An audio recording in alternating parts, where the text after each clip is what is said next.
అందరికీ నమస్కారం. నా పేరు భూమిరెడ్డి రవణమ్మ. నేను టేటు మహిళా సెక్రటరీని.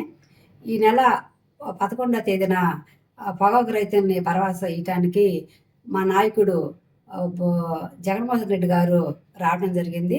ఆ క్రమంలో వేలాది మంది జనాలు, చుట్టుపక్కల అభిమానులు అందరూ వచ్చారు. అది ఓర్చుకోలేక టీడీపీ వాళ్ళు కొంతమందిని అక్కడ పురమాయించి, రాళ్ళు ఏపిచ్చి, చెప్పులేపేయటము అది ఎంతవరకు కరెక్టు? ఒక నాయకుడు ఒక రైతు కోసము, రైతును ఇసారీయటానికి కోసం అక్కడికి రావటం జరిగింది.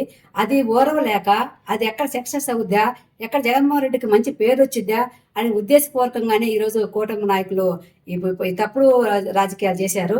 అది కరెక్ట్ కాదు.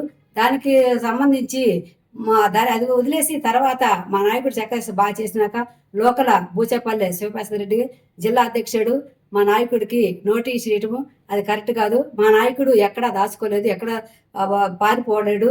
మంచి నాయకుడు. ఏ ప్రోగ్రాం చేసినా కూడా కరెక్ట్గా చేస్తాడు, పర్ఫెక్ట్గా చేస్తాడు. బ్రాండ్ అనేది ఒక బూచేపల్లి శివప్రసాద్ రెడ్డి మట్టుగా దక్కుద్ది.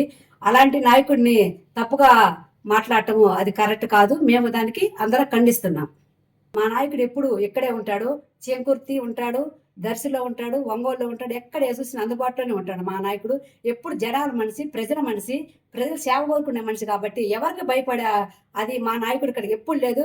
మా నాయకుడు ఎప్పుడు ప్రజల మనిషి కాబట్టి ప్రజల్లోనే తిరుగుతాడు. ఇక్కడే ఉన్నాడు. పారిపోయే అవసరం మా నాయకుడికి ఏంటండి? మా నాయకుడు ప్రజల మనిషి, ప్రజల సేవల కోసం పనిచేస్తున్నాడు ఈ వయసులో కూడా. అలాంటి మంచి చిన్న వయసులోనే రాజకీయంగా ఎదుగుతున్న వ్యక్తిని మీరు తప్పుగా స్వీకరించడము మేము ఒప్పుకోలేదు. మేము దాన్ని ఖండిస్తున్నాం.